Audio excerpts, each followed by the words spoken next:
Hi అండి, welcome to our channel Vasudha vlogs. ఈరోజు మన ఛానల్ స్పెషల్ వచ్చేసి ధూప్ స్టిక్స్ అండి. ఇవి దోమల ధూప్ స్టిక్స్ అండి.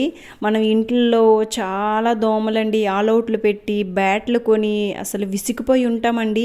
అవి వాటికి అలవాటు పడి ఉంటాయేమో కానీ బట్ ఇంటిని అయితే వదిలి వెళ్ళవండి. వాటికైతే ఈరోజు ఫైనల్గా చెక్ పెట్టేద్దామండి. ఈ ధూప్ స్టిక్స్తో ఎటువంటి దోమ అయినా సరే తరిమిపోతుందండి బయటికి. ఒక్క దోమ కూడా ఉండదు. ఇల్లంతా ఎంతో మంచి సువాసన వచ్చి నెగిటివ్ ఎనర్జీ అంతా పోయి పాజిటివ్ ఎనర్జీ కూడా వస్తుందండి. మరి ఎలా చేసుకోవాలో ప్రాసెస్లోకి వెళ్ళిపోదామా? ఇగోండి, ఏమీ లేదండి. దీనికోసం నీలగిరి ఆకులు అయితే తీసుకున్నానండి. నీలగిరి ఆకులకి దోమల్ని చంపే గుణం చాలా ఎక్కువగా ఉంటుంది. అండ్ వేపాకులు తీసుకున్నాను. వీటిని మనం ఎండలో అయితే ఎండబెట్టొద్దండి. ఇంట్లో ఉన్న హీట్కే అవి అలా డ్రై అవుతాయండి. ఇలా ఇంట్లోనే వీటిని ఎండబెట్టుకోవాలి. ఎండబెట్టుకున్న తర్వాత మిక్సీ జార్లో వేసి మెత్తని పొడిలా చేసుకోవాలండి. దీన్ని ఒకప్పుడు ఇవి హెర్బల్ ఆల్అవుట్స్గా యూజ్ చేసేవాళ్ళండి. వీటి వల్ల చాలా ప్రయోజనాలు ఉంటాయండి. ఈ కెమికల్తో ఆల్అవుట్స్ వీటన్నింటికి దోమలు బాగా అలవాటు పడిపోయినాయండి. వాటి వల్ల అసలు పోవటం లేదు. సో ఈ దోమలు మనకి ఎంతో హానికరమైన ఫీవర్లన్నీ తెస్తున్నాయండి. సో వాటికి మనం కొంచెం కష్టపడి ఇలా చెక్ అయితే పెట్టేద్దాం. ఇప్పుడు ఆ 2 ఆకుల్ని ఇలా పొడి చేసుకున్న తర్వాత దాచిన చెక్క ఒక 2 పెద్ద సైజు తీసుకొని అందులో 3 టేబుల్ స్పూన్ల పసుపుని వేసుకోవాలండి.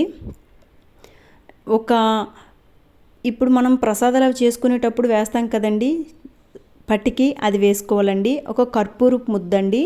నెక్స్ట్ హారతి బిళ్ళలు ఒక 20 ఇలా తీసుకోవాలండి. నేను చిన్నవి తీసుకున్నాను కాబట్టి. అండ్ ఇందులోన మెత్తగా పొడి చేసుకున్న సాంబ్రాణి అయితే తీసుకోవాలండి. ఎందుకంటే సాంబ్రాణి గొడ్డలా వేస్తే అది మిక్సీకి అంటుకుంటుంది, వదలదు. సో ఇలా కొంచెం మెత్తగా పొడిలా చేసుకొని మిక్సీలో వేస్తే ఇంకా బాగా పొడి అయిపోతుందండి. అండ్ ఒక 10 లవంగాలు వేసుకోవాలండి. ఇలా వేసుకున్న తర్వాత వీటిని ఇలా మిక్సీ పట్టుకోవాలండి. పట్టి ఆకులతో చేసిన పౌడర్ని ఈ సాంబ్రాణి వేసి మనం పౌడర్ చేసుకున్న దాన్ని 2 మిక్స్ చేసేసి 3 టేబుల్ స్పూన్ల ఆవు నెయ్యి అయితే యాడ్ చేసుకోవాలండి. దీంట్లో యాడ్ చేసుకొని యాక్చువల్గా దీనికి దంగు ఉంటే చాలా బాగుంటుందండి. బట్ నాకు దొరకలేదండి. ఆవు పేడ కోసం వెతికాను. ఆ టైంకి వీడియో తీసిన టైంకి దొరకలేదు. సో నేనైతే మంచి సువాసన కోసం అయితే రోజ్ వాటర్ కూడా యాడ్ చేసుకోవచ్చు. బట్ నేను ఓన్లీ వాటర్ తోటే యాడ్ చేస్తున్నానండి. అయినా సరే ఇది చాలా సువాసన వస్తుందండి. మనం నీలగిరి ఆకులు వేసుకున్నాం కదండి, అది హారతలు, నెక్స్ట్ ఇంకా మనం పసుపు వేసుకున్నాం. ఇవన్నీ ఇంట్లో ఉన్న నెగిటివ్ ఎనర్జీ అంతా తరిమి పాజిటివ్ వైబ్రేషన్స్, పాజిటివ్ ఎనర్జీని ఇస్తుంది. అది కాక ఒక్క దోమ కూడా ఈ స్మెల్కి ఉండదండి, ఇట్టే పోతాయి. దీన్నైతే నేను నా స్కూల్ టైంలో ట్రై చేశానండి. స్కూల్లో ట్రై చేసి దీనికోసం నాకు ప్రైజ్ కూడా వచ్చిందండి. ఇది ఎంత బాగా వర్కౌట్ అవుతుంది. నేను కూడా యాక్చువల్లీ ఇన్ని డేస్ ఇది మర్చిపోయానండి. ఇంకా ఈ ఆల్అవుట్స్ వాడి ఇంకా ఫీవరు ఇంట్లో అందరికీ రావడం చూసి ఇంకా నాకు విసుకొచ్చేసి ఇంకా దీన్ని గుర్తు తెచ్చుకొని అయితే ప్రిపేర్ చేశానండి. చాలా బాగా వర్కౌట్ అవుతుంది, నాది హామీ అండి. సో దీన్ని కొంచెం కష్టమైన ప్రాసెస్ అనుకోకుండా ఆ లీవ్స్ దొరికితే, ఒకవేళ మీకు నీలగిరి లీవ్స్ కనుక దొరకకపోతే అండి బిర్యానీ ఆకులు కూడా యాడ్ చేసుకోవచ్చండి ఇందులోన. బట్ నీలగిరి అయితే స్మెల్ మంచిగా వస్తుందండి అది కాలేటప్పుడు. అండ్ ఇందులో మనం వేసే పసుపు, లవంగాలు వేసుకుంటాం కదండి, అవి నెగిటివ్ ఎనర్జీని తరిమేసి పాజిటివ్ ఎనర్జీతో ఇల్లంతా పాజిటివ్ ఎనర్జీతో వైబ్రేట్ అవుతూ ఉంటుందండి. అంత బాగా పనిచేస్తుంది ఇది. వీటిని మనం ఇలా చూడండి కోన్స్ లాగా ప్రిపేర్ చేసుకోవాలండి. వాటర్ కొంచెం యాడ్ చేసుకొని మరీ పేస్ట్లా చేసేయొద్దండి, కొంచెం గట్టిగానే కలుపుకోవాలి. ఇప్పుడు మనకి శారీ కవర్లు ఇస్తారు కదండి, అందులో థిక్గా ఉంటాయి కదండి ఆ కవర్స్. అలా చిన్న ముక్కను తీసుకొని ఇలా కోన్ షేప్లో పెట్టుకొని అందులో ఈ పౌడర్ని ఇలా ప్రెస్ చేసుకుంటే మనకి కోన్ షేప్స్ వస్తాయండి. మీకు ఏ షేప్స్ కావాలంటే ఆ షేప్స్ అండి. కోన్ షేప్స్ అయితే బాగుంటుంది చూడడానికి కూడా. ఇగోండి, నేను చూపించిన విధంగా ఇలా కోన్ షేప్స్ అయితే పెట్టుకోండి. ఒక్క కోన్ అయితే సరిపోతుందండి.